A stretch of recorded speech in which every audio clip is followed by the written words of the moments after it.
Hello, this is Lisa Fry at WFRYE. You are here because you want to know what it means to be thriving through chaos. Lately, I have been reading an amazing book that has been in my house and I never read it, never picked it up, and I thought, you know what? The Art of Loving God by St. Francis de Sales. I picked up this book and I started reading it. God gives us all duties, okay? And when he does, each one of us has our own. And when he does, he commands you to fulfill it, right? So when you're trying to fulfill it, oftentimes what do? We say, oh, I have this desire to do this, that, and the other thing, but oh, it's too hard. I don't have the resources, or I don't believe that I can actually execute this thing, or maybe we complain, or however it is that you don't do it.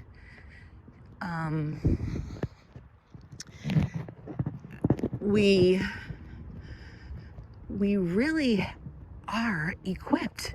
Like St. Francis reminds us that not only does God give you the command to fulfill these duties, but he also sets you up to actually go do it, And I'll give you an example. So I had said a prayer to God about, and we're going to get to the humility. This is the beginning stages, right?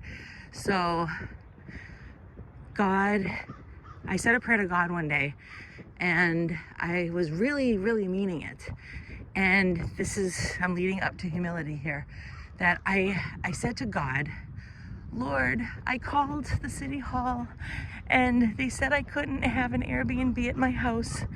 And I really want to be a project manager, as though he doesn't know this already, right? But I was like really, really coming to him with all sincerity. And I said, I don't know how I'm supposed to be a project manager. I'm not trained in this, except for repairing my entire house practically. Like seriously, after my husband passed away, I just went crazy and I just fixed it like a fortress so that me and my kids could be protected until I'm like really, really old. And so, but I'm never going to be old. I'm only getting younger over here. And I'm serious. And it's all about your mindset and how you treat yourself. I was like, how am I going to do this? And I said, I really miss being a project manager for my own house, but I wanted to do it elsewhere too. But I knew I didn't have money like that. And I knew I didn't have training except for my own house, which is pretty trained enough, in my opinion. But anyway, so I really missed it, and I was finished with all my projects in my house. And so I was like, oh, wow. So I really just kind of like left it there. And I never thought about it again. I was just like, well, so all this time I've been saying to myself, I've been saying to God, I'm saying, what was it that, so a month later, no more than a month and a half, God gives me the opportunity to open an Airbnb, and not just one, but several of them, And I'm just like, what? How is this possible? Everything was just handed over and it was just granted to me. And I'm like, what? Oh my gosh. And there were many people in my life that said, Lisa, you shouldn't do that. There are a lot of risks involved, and, people, they like to ruin your property. Fine. But I was like, if you think that I am going to not just, not take this opportunity because it's been handed to me, but I kind of feel like it was like very much so actually that I would be not, it's like looking a gift horse in the mouth. You ever hear that saying? That I'm not gonna turn God's gift to me away. You know what I mean? And so, but with that, I was terribly frightened. At the same time, I was excited, I was frightened. I'm like, oh my gosh, like my sister's doing it with me on her side of the property, and she had a husband and I didn't anymore. And so I had to do this project by myself, and I'm like, oh my gosh, I don't even know what I'm doing. I've never done this before.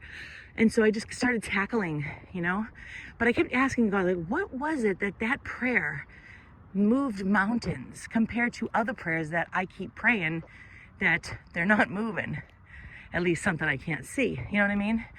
So I've been really just like, this gotta be something that I was doing.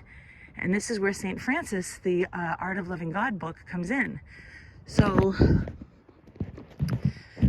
what happened was, I'm reading about that when God gives you these duties, right? When God gives you the duties, he also gives you everything that comes along with it. You see what I mean? So you have to either believe that or not. And that if you don't, you're not fulfilling your duties. And so it's all this confidence. This confidence, not, you're confident in yourself, but because we are really nothing compared to God, and even Holy Scripture calls us, O dust. Jesus refers to us as O dust, right? And the great saints calls us like worms of the earth. So by ourselves, we're nothing. But God plants all of what is, all that God confidence in us. You know, it's of God. It's not of ourselves, you know. This concludes part 2. Be on the lookout for the next continuation.